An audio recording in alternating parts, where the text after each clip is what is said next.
नमस्कार दोस्तों, स्वागत है आपको हमारे टेक्निकल यूट्यूब चैनल में। आज हम आईटीआई में ऑनलाइन एग्ज़ाम के लिए निमी मॉक टेस्ट सीरीज लगाएंगे और आईटीआई एग्ज़ाम में अधिकतर क्वेश्चन यहीं से ही पूछे जाने की संभावना है, तो कम समय में बेहतर मार्क्स के लिए सेट लगाएं। इस पार्ट में डीसी जनरेटर के क्वेश्चन 20 से क्वेश्चन 40 तक ही होंगे। क्वेश्चन 1 से लेकर क्वेश्चन 20 तक पार्ट 1 में है। जो नहीं देखे हैं पहले वे आप पार्ट 1 देखें, और ये वीडियो आपको अगर बेनिफिशियल लगा हो तो लाइक एंड सब्सक्राइब कर लीजिएगा। तो चलिए शुरू करते हैं। क्यों एक डीसी जनरेटर के आर्मेचर कोर लिमिटेड होते हैं? ऑप्शंस हैं reduce the copper loss, reduce the friction loss, reduce the hysteresis loss, reduce the eddy current loss.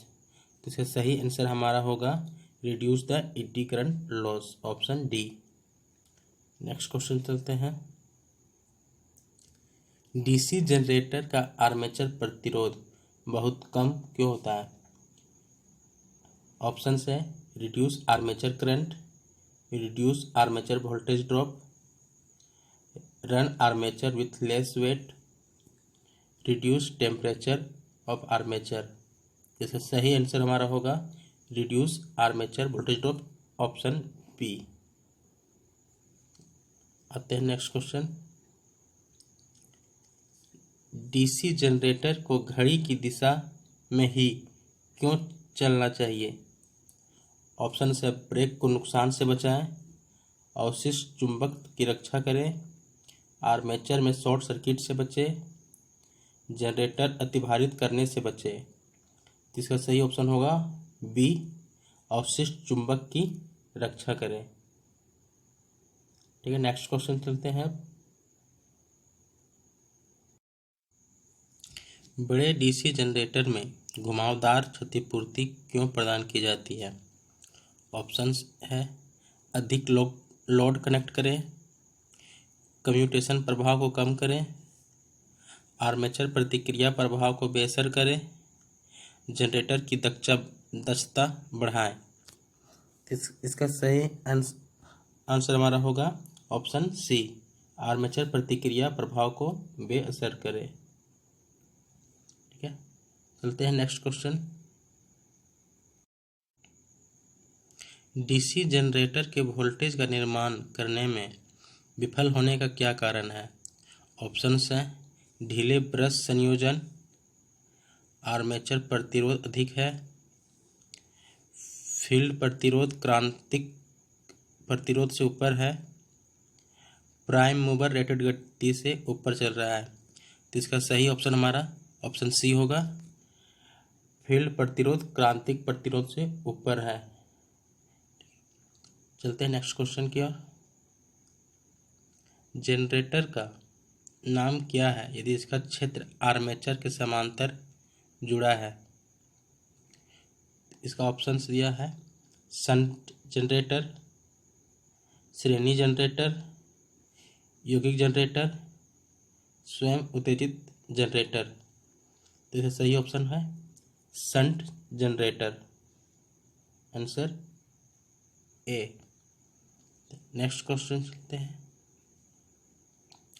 DC generator में पोल शू का उद्देश्य क्या है? इसके ऑप्शंस हैं एयर गैप को कम करें, क्षेत्र की ताकत बढ़ाए, चुंबकीय हानियों को कम करें, एयर गैप में समान रूप से फ्लक्स को फैलाए। इसका सही ऑप्शंस है सही answer option D, air gap में समान रूप से फ्लक्स को फैलाए। तो चलते हैं नेक्स्ट क्वेश्चन की ओर।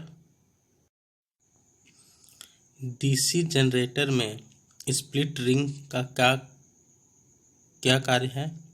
ऑप्शंस हैं निरंतर वोल्टेज बनाए रखें, धारा को एक दिशा में एकत्र करें, ब्रश को वोल्टेज ड्रॉप को कम करता है,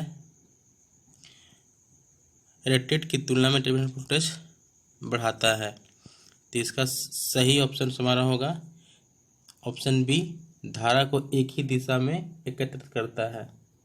ठीक है, ये चलते हैं नेक्स्ट क्वेश्चन की ओर। जनरेटर में ब्रश बनाने के लिए किस सामग्री का उपयोग किया जाता है? ऑप्शन है स्टील और ग्रेफाइट, कार्बन और ग्रेफाइट, ढलवा लोहा और ग्रेफाइट, एल्युमिनियम और ग्रेफाइट। तो इसका सही ऑप्शन होगा बी, कार्बन और ग्रेफाइट। नेक्स्ट क्वेश्चन की ओर चलते हैं।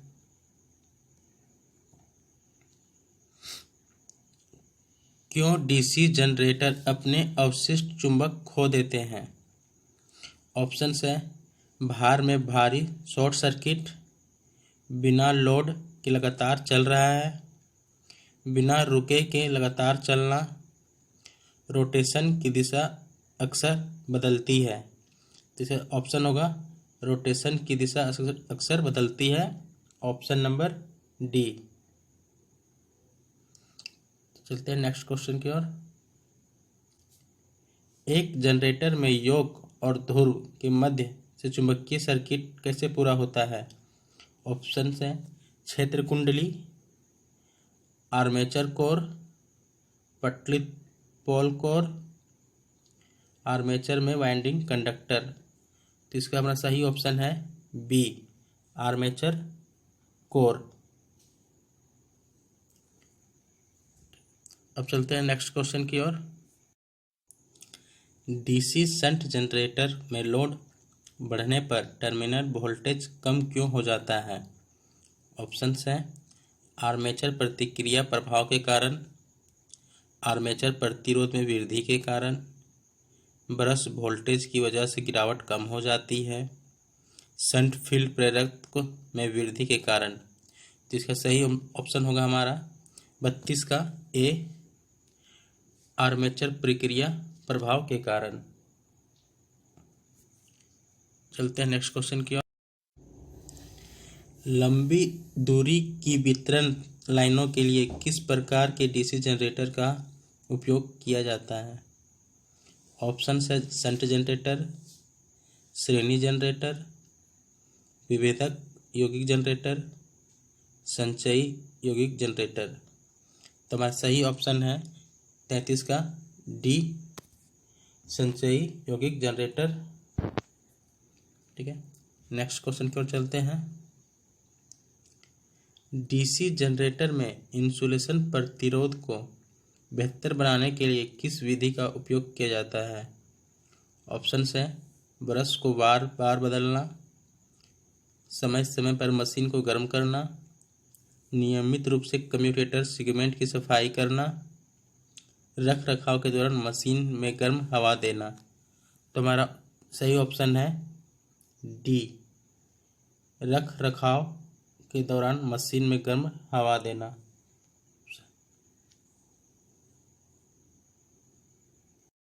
नेक्स्ट क्वेश्चन, अवशिष्ट चुंबकत्व के अभाव में किस प्रकार का डीसी जनरेटर काम करता है? ऑप्शन है शंट जनरेटर, श्रेणी जनरेटर, यौगिक जनरेटर, अलग से उत्तेजित जनरेटर। तो इसका ऑप्शन होगा हमारा डी, अलग से उत्तेजित जनरेटर। नेक्स्ट क्वेश्चन की ओर चलते हैं।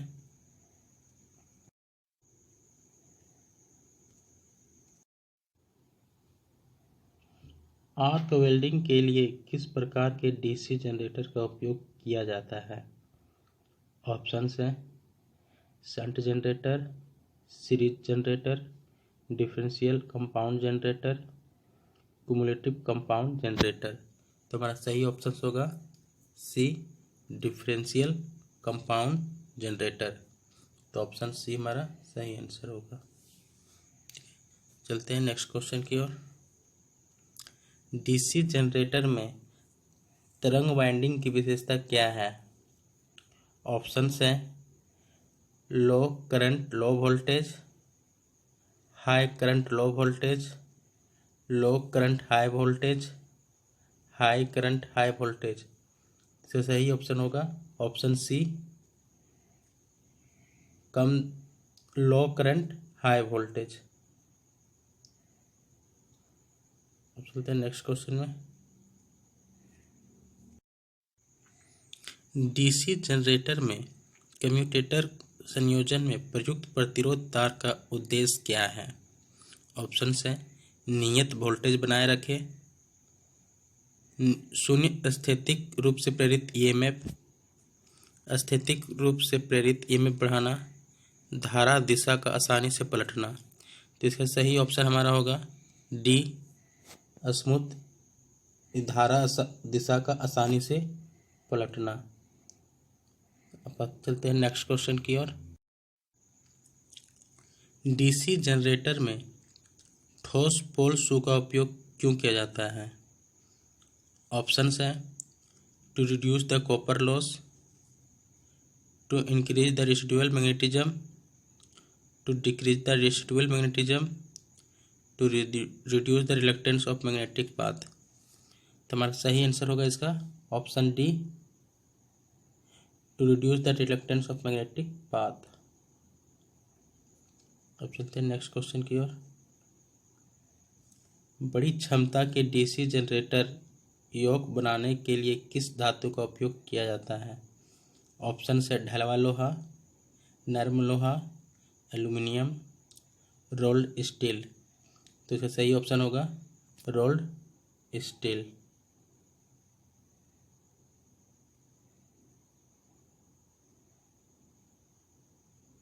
ठीक है दोस्तों, इसके आगे की वीडियो अब नेक्स्ट पार्ट में आएंगे। आपको अच्छे लगे होंगे तो आप सब्सक्राइब कीजिए और शेयर कीजिए। धन्यवाद।